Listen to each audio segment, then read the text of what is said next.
Stafford Castle has a strange, semi-detached feel about it. It sits on the edge of town, perched high on its hill and higher still on its motte, and looks down to the town itself, which sits in marshland and water meadows, about a mile at least from the castle itself. And that's so different to many places where there's a castle. They are towns centred on their castles. In the Welsh marches, Ludlow Castle sits smack bang in the middle of the town, and it's true of cities and villages too. Cardiff Castle is in the middle of the city. Windsor Castle dominates Windsor, and even if you go to my little home village on the Suffolk coast, the village has grown up around Orford Castle, another Norman keep built about the same time as Stafford.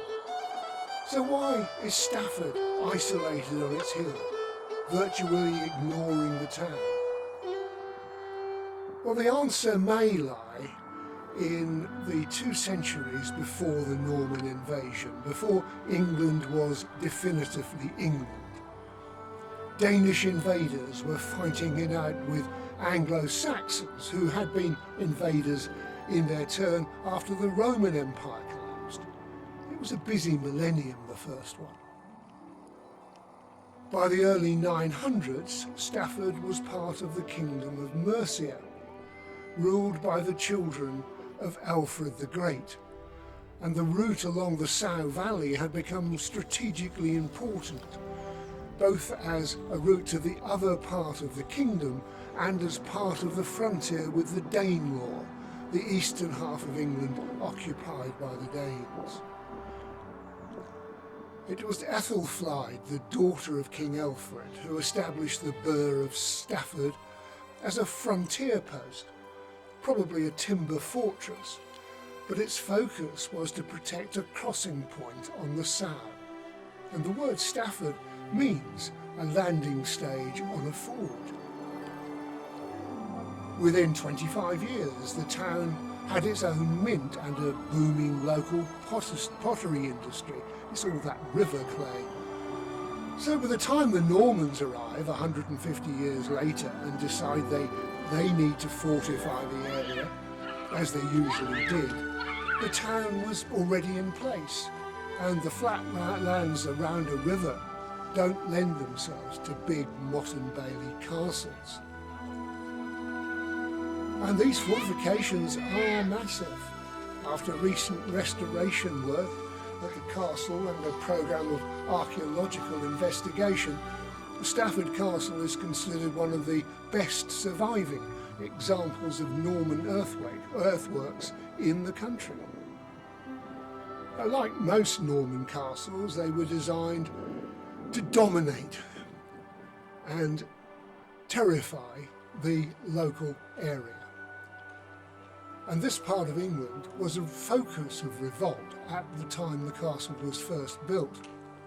And it not only overlooked the Saxon town down by the river, but was visible for miles from the west, where today fields of plastic and the M4 now occupy the land, and from the north and south along one of the major routes serving the country. But there was, in fact, at one stage a medieval village on the land beneath the castle walls, along with its plague pit.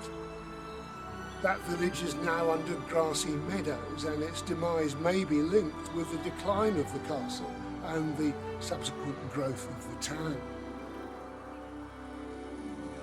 Back in the 11th century, the earthworks housed a wooden keep with wooden walls around the 2 large baileys built by Robert of Stafford.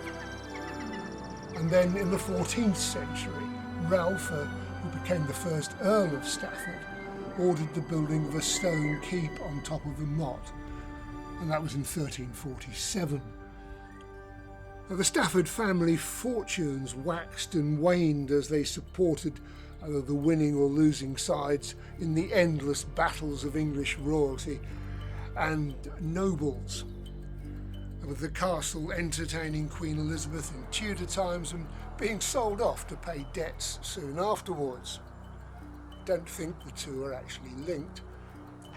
And despite Staffordshire being largely parliamentarian in the Civil War, the Staffords, the nobles, backed the king, and the parliamentary committee in Stafford eventually ordered the castle to be demolished. It was reduced to its foundations, and it wasn't until the Jerningham family from Cossey near Norwich in the early 19th century, who were trying to establish their credentials as inheritors of the Stafford title, built a new castle in the Gothic revival style, using the same foundations as the original keep, that we had a Stafford castle again.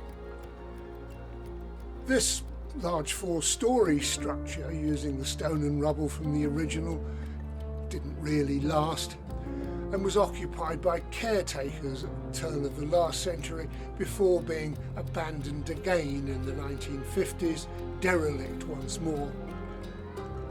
It was taken over by the council, and now it's something of a playground for the people of Stafford. And the restored ruin that sits at the top of the motte has considerable fascination still, if not a lengthy historic pedigree. Strangely, it's that man-made hill, the motte, and the baileys that were built back in 1100 by that invading Norman that are now of the most historic interest. The Stafford Castle remains an oddity, related to the town by name but not really by location, and there's no doubt it's a major asset for Stafford, although you get the feeling that its 26 acres of country walks and open grass is more attractive than the confused history of this castle spread over the last millennium. It seems to me there must be much more to be told of the story of Stafford Castle, the people who lived and died here, the lords and the servants, the bits that Cromwell's people knocked about and the bits that became an aid to Victorian social climbing, even the caretakers.